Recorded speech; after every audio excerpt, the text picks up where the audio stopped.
Nindot nga ebanghelyo ang atong nabati karon, kay nagtudlo ni nato about aning healing. Hilig ba mo anang healing? Ha? Oh, gusto kay tanay. Gani di gyud mulambo ang atong katilingban basta way healing. Kanang litan kanang mga kuan to, mga covenanted communities or bisag mga religion, mga relihiyon, basta naa na gani ng healing, makalakaw ang bakol. Pre ani ba ang sanlahon maayo, cancer, na cancer free na, pastilan ang buta makakita, ang amang makasulti, basta punsisok gyud ng tao, healing. Nyab syagit-syagit dayon, praise the Lord, naayo na gyud ko. Ana. No. Ganahan mo na. Oh, mauna nga ang ubang simbahan imo na lang saylo-sayloan kay tuagi ditong healing. Ang ubang pari di na nimo tahoron kay kanig yung paria kay may kainig healing. Ana.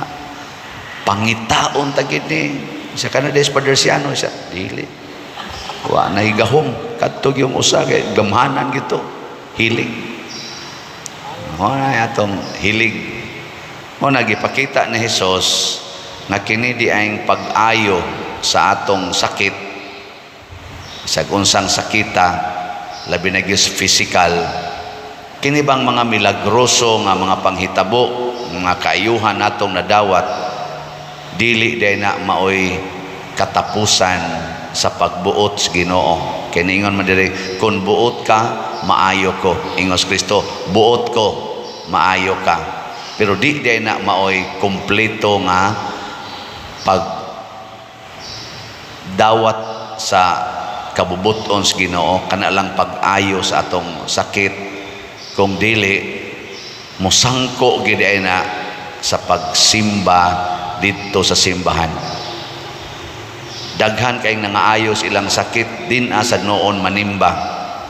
Nya kun manimba man ang pangayoon, maayo ra gyapon sakit. Father, cancer free ba ako, Father Jesus, paluyan jud ko sa Ginoo, Father. Pandungi akong Father B para ma-maintain jud, Father ba nga din agid ta masakit. Nako buang-buang man ni siya. Naayo na siya nya magpa-pre-over pag yun kay haron jud kuno di na jud kuno siya masakit. Nako wa may sigurong di ka masakit o sige mamatay ka. Ana di man di ka malipay nga na-healed na ka, magpapandong pa man gyud ka sa imong kaolob, sige mamatay ka muna na isunod. Di ba mao kini inyong Panginoon, di ba? Ay, bisag sa kuong naglakaw kay 90 na, Padir, blisingi ko para malikay sa kadautan. Ay sus, tiwasono na kayo naon sa man kanya. Sige pamangyo kadag pangandoy. Simbaha ang Ginoo, matod pa diri ni Kristo, pagtuman sa sugo sa pari. Ngayon sa may sugo sa pari, palit mo slat. Kana Padir na ayo na ko sa akong kuan di ay slat akong paliton. O asa kang simbahan na mo hatag offer ba? Offer na hashtag anis paghug di sa sibot din magay mo hog. No. Pero unsa man ning giingon ni Kristo nga adtua ayaw sa panabi ni bisan kinsa, adtua dayon ang pari nya paghalad sumala sa gisulti sa balaod ni Moises ug mauna na ang magpahibalo nga naayo na ka. Pasabot mga igsoon, mahimo na tang kabahin sa katilingbanong magtotoo. Mahimo tabang functional part sa simbahan. Dili nominal Catholic but active Catholics. Daghan kay nato mga nominal. Unsa man ang nominal? Kana bang mosimba lang kung ting Domingo. Okay na na simba ta. Magrosaryo man sa ta kada gabi. Gitawag pa na siya nominal. Unsa man gyud ang active? Kung unsay programa sa simbahan, apil dayon. mao na nay active.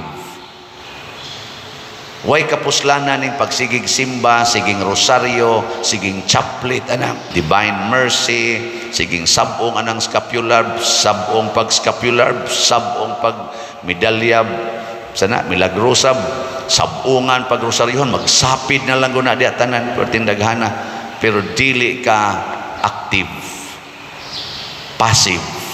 Kay ngano man ang ako rang kaugalingon, ang akong Ginoo na ayuha ko Ginoo, ayuha ko Ginoo. Si Abraham sa paghapa niya atubangan sa Ginoo 99 na iyang edad, nagpabilin siyang active believer. Ang iyang faith ba active kaayo. Ana mo nang pag-ingos Ginoo, really mahimo ginang dakong nasod ang imong mga kaliwat. Pasabot active gani, mubunga gina, mulambo gina, di na mamatay. Gilingi ay mong tupad. Naon sa man karon active. Mabutan na din manimba ta, tagaan kita higayon nga lingia ang imong isig katao, ipakita ang panag-inig sa unay niya. Kung ako'y magwalib, ako'y magmisab, sige ginang lingi aron ma-active kay basig ni tikig na inyong liog din ana active, no? Kana bang di nakakamaong mutanaw sa imong isig katao, di nakakamaong mutanaw unsay sugo os Ginoo nimo para sa imong isig katao, kay absorb na lang jud kay kas imong kaugalingon. Ang akong anak, ang akong bana, ang akong mama, ang akong papa, kana na lang diha na lang jud ka kutob ba. Ang akong yuta, ang akong balay, ang akong kurso, ang akong board exam, ang akong unsa pa na diha negosyo, kutob na lang diha ang akong kumbinto. Gamay pa kay islat halin na. Ang akong assignment isipari, asa ka ko i-assign 2 years from now, unsa ka ko ani ana naara gyud atong concern dia. Ang akong kilay, ang akong naong, ang akong buhok, ang akong naong, ang akong kidney, ang akong atay, ang akong heart, ang akong dugo, ang akong sugar, sige na lang kita monitor dia, kutob na lang kita ana.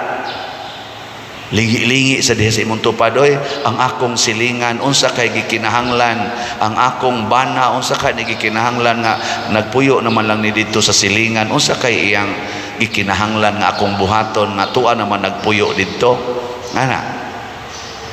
Nga akong asawa suod naman kay ning si father, hapit naman ni dimuli tagalauna na mas kaadlawon ihatod ni father sa amo, unsa kay gikinahanglan ani ana, no? Yaw-yaw dayon, yaw-yaw. Wa na ka muhaom sa kong kinabuhi, yaw-yawan ti ka. Wa na, patay ka diha. Mao na karon daghan kay na naglalis na ato mga Katoliko, siging away, pulos Katoliko nagkinihaay. Unsa may gikiha kana ra gyung yuta, mga right of way, mga utlanan, mga inana, mga utang, pulos Katoliko. Ana. Unsa may gustos Ginoo nga paghalad ngadto niya, ang gugma mao'y atong ihalad, ang paghigugma ay mao'y atong bansayon kanunay. Kana gyud dili nang panag-away, magunsa mag-heal ka sa imong cancer unya kusog lang yapon kay kang manglibak. Magunsa mag nakapasar kas board exam, sige lang yapon ka ng premarital sex, nagpuyo-puyo na hinuon mo anang imong uyab ngana, no? Magunsa mag successful kayo imong negosyo, sige na noong kag pangabit tungod lang kay nana kay kwarta. Magunsa magmahuman ang atong kumbinto, dili na noon mo kasaka diha kay istrikto na ko kayo kay maguba niya na. Di ba? Di na mo da pasudlong Brad Luloy, tanga nagbalao da buwa na mo kuan-kuan dia. Sila man na atong finance. Kana bang mahog na nung tag istrikta tungod kay naatay grasya ang gihatag ang Ginoo nato. Lingi ay mong tupad ina inyong balay, welcome ra ang mga way balay. Gana, matan-a ka no. Blessing man ginang balay. Grasya man ginanya inyong balay ba makasodra ang way balay. Ay kusog kay tang igihan kayo kana bitang mag-blessing kog balay ingon din ako nganong nagpa-blessing man mo ingon din may pader para mawa ang mga kuan pader niya kanang kuan pader kanang i-bless tas ni Lord ako. Unsa man din yung balay dili din ni blessing wa pag mo kapasalamat ani. Wa pag mo ani malipay. Lipay pader rin ako. Usa ra gyud ang gikinahanglas Ginoo para ang inyong balay mahimong puno sa panalangin. Unsa man nako ingong Ginoo pasudla sa inyong balay ang way balay. Hoy ayo sa pader di sa na. Nako dato ana mga yawanon day mong gapuyo din ni ani balaya. Sugo nas Ginoo. Mao na ang atong tubag sa Salmo nindot kaayo nga usa ka pahinomdom natong tanan. Unsa ti atong tubag? Tan-awa giun sa pagpanalangin sa Ginoo sila nga mahadlokon kaniya. Ngayo man katag panalangin hapa pareha ni Abraham ba hapa atubangas Ginoo luhod atubangas Ginoo. Na dinhi sa aton agi ng porsyon nga muluhod ta ngano man ni angkon ta nga wa gyud koy mahimo wa ka Lord. Ang imong panalangin mo ra gini akong gikinahanglan nya kun moingon ka pasudlas inyong balay ang way balay matuman imong pagbut mo hapa ko muangkon ko nga tumanon ko ni supak mo no higugmaa ang imong kaaway ana Lord ako ning tumanon na naman kay kwarta gipanalangina naman ka tumana ang paghigugmas mga way kwarta Jesus himua naman og kaso ikiha naman noon hulgaon pa sokol kag buruka sa dagan-an mo lisod kay mo palit og asin yang sukol-sukol mo ay na lang dato ra ba na sus patay ta ipakuot ra ta ana ba gamiton dayon nya pero katong sa unang pobre pa kayo sige hangyo Ginoo makapasar ta kus bar exam Ginoo makapasar ta kus bar exam pagkapasar na wa na abogado na pertinang nindota pangilog din ana mga properties sa iya mga kaliwat ngay mga inanay di ba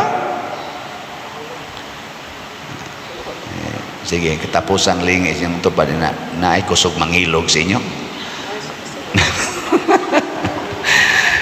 Na di na mo ila bisan pag hinimbahon pero sa itong buhaton kita nga nagtuos Ginoo aron dunay kompletong healing sa atong kinabuhi kanabang naagyod ang kalipay mawagtang ning atong mga kauwawan para nang sanla shame na sa unang panahon it is a shame to have leper or leprosy nya kanasang di manganak sama nahitabo ni Sarah o ni Abraham it is also a shame during their time kauwawan makauuwaw nga kahimtang kuhaon as Ginoo unsaon man ibutang sa imong kasing-kasing sa atong kasing-kasing ang pagtuman sa tanang sugo sa Ginoo mao nay gitawag og kahadlok sa Ginoo ang pagtuman sa tanan niyang sugo tanawa unsaon pagpanalangin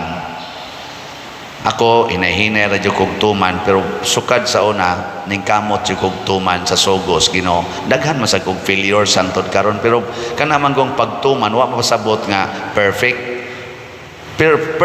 ang atong commitment nga motuman pero dili tingali perfect ang execution mura bag basketball ba perfect ang game plan pero inig-execute dili tingali ma-perfect pero importante nga naa na sunahona nato nga i-execute ko ni sa akong pagkapari kinig yung poverty mao ginay akong highlighted kaayo nga commitment to the Lord nya aron mahimo kong kabos kinahanglan gyud mahimo kong generous kana bang paghatag sakit baya kanang magtan-aw ko nga ako magid unta ni ngano madig ako ning tipigan nganong ihatag pa man gini sugo des Ginoo nindot kayo ang epekto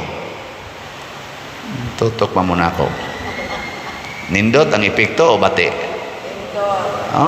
mao na ingon lingi-lingi las imong palibot i-trace lang ang akong giagian pero musupak na ko ani musupak na ko sa sugos Ginoo tungod lang kay ingon ani nako malusno sa ning tanan mubalik na sad ko sa kauwawan. Pagkadaghas mga pari nga medyo nindot ang image na lusno na himong kauwawan. Mga obispo, kardinal, hasta pagani Santo Papa na himong kauwawan ang ilang kanindot nga grasya. Maupod na'y akong gitanaw, basin sunod adlaw kauwawa na ang akong ikahatag, ikapakita ninyo. Ikaw na be, lingi ay mong tupad katapusan, ina proud pa ka nga suod mong pader, or kaila mong pader, or nakasimba mong pader, or parishioner mong father. Proud pa ka o ikauwaw na ni mong pariana? Ana? Be ka mo mga asawa, proud pa mo nga maunay inyong bana? Kinsa din nga proud ko father nga ako ning bana ta sa kawat. La kanindot. Kinsa may mga bana din nga moingon father proud pagyud ko hangtod karon nga ako ning asawa ta sa kamot. Pwede na mo mga matay. Pasabot ang inyong bana, ang inyong asawa nagtuman sa sugos Ginoo. Natingali mga failures pero nagtuman. Lagi na. Mahimo gitang proud kay panalanginan tas Ginoo, iyang ninduton ang atong image. Dili makapanindot gyud sa atong image kanang parlor kaayo. Sorry ha mga nagtagiyag mga parlor, palit ra ba sa mugslat. Pero og dili gyud matinumanon sa Ginoo bisag kung saon pa nagretoke ang naong, iyawa lang yapon nagnaong asawahan na in relasyon sa bana nga nahiubos sa asawa. Bisan pag ipablan-blan pa na imong buhok kung sa pay kuanda, inig-uli nimo ludon lang yapon ang iasa imong bana sa imong naong. Basta dili ka mahigugmaon. Pero wa jud ka kapaparlor kay wa kay kwarta, pero sikag ingon I love you, nothing gonna change my love for you. Ludan di ka sumunta, lukod biya nimo now. Ingon sa this cannot change my love for you. Oy, madugay na imong bana, mingawon gina siya nimo. Animal ning ko, mo ram ni siya iring bisag iwakli mo balik magyug baiid. Napakanon na lang ka. Ali, ali ming, kaon ming. Di ba? Na kalinaw, na kalipay, pero sikmat din ka mo kag irumbuang. Ang ingani mo sa imong bana, nasa buang ay gikan sa nis parlor animal ay usik-usik lang yung budget ang mong buang na ko. Ana pa na. No, pero nagpa-parlor ka, nga labing pagyugay ka, sus, musidlak yung ka, mura kag nag-transfiguration. Layo pa ka, gakso na kasi mong bana. Gupa sa kong asawa, taas naman kay pilok, mubo pa man ipagikan, pasumpayan di ay, taasa nagpilok, baog pag yun.